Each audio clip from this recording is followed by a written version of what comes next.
If you are thinking about buying a home in the Charlotte area, we want to give you a very real picture of what homes are actually like here before you get emotionally attached to a listing online.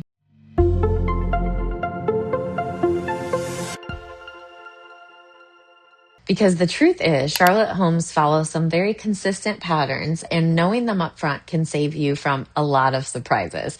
So, first, let's talk common home styles and layouts. A huge portion of Charlotte's housing stock was built from the late 1980s through the mid 2000s.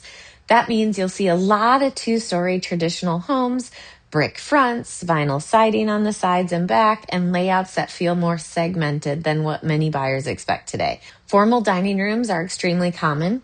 So are separate living rooms or front sitting rooms that don't get used much. Kitchens were not originally designed to be the focal point of the home. So even when a house is described as open, that often means a wall was partially removed or opened up, not a wide open great room. Ceiling height is another big expectation gap. 8-foot ceilings are very normal here, even in higher price points. 9-foot ceilings downstairs are more common in newer builds, but definitely not guaranteed. And that's if you have it downstairs. Now let's talk about HOAs, because this is one of the biggest adjustments for buyers moving here. HOAs are everywhere in the Charlotte area, even in neighborhoods that don't feel new or planned. In newer communities, they're almost unavoidable. Most HOAs cover common area maintenance and neighborhood landscaping or lighting, sometimes pools or clubhouses, but they are also very focused on exterior appearance. That means rules around fences, maybe paint colors, sheds, rentals, even how long trash cans can be visible. Fees range widely, and higher fees don't always equal nicer neighborhoods. The big thing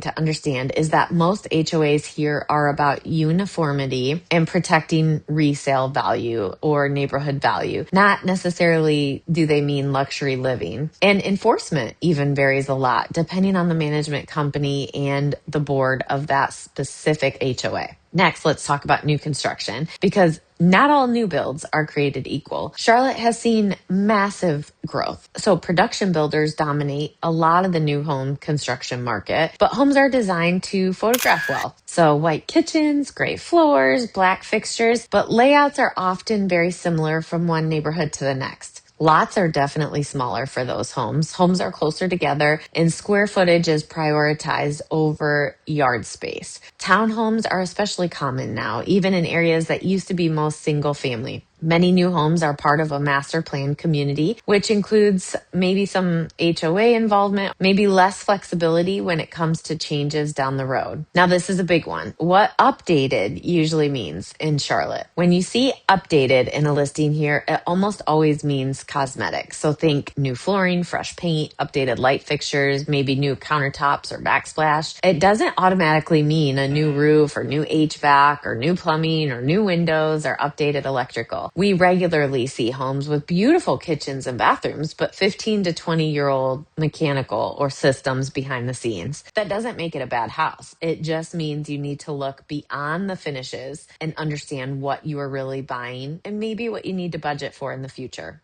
Finally, neighborhood differences matter here more than most buyers realize. Two homes at the same price point can feel completely different depending on where they are located. Urban areas like South End or Plaza Midwood skew older and more walkable with character, but also quirks and maybe aging infrastructure. Suburban areas like Ballantyne or Huntersville or Fort Mill offer newer homes and more space, but longer commutes and sometimes a heavier HOA presence. In Charlotte, price alone doesn't tell the whole story. The era of construction, the neighborhood culture, and the HOA structure all play a huge role in what daily life actually feels like. So before you buy here, don't just fall in love with photos, although I know it's hard to do. Understand the bones of the home, the rules you're agreeing to, and how the neighborhood truly lives. And if you need help, let us know. That's what we're here for. So that's it. Have a grand day from Grand Allure Home Group.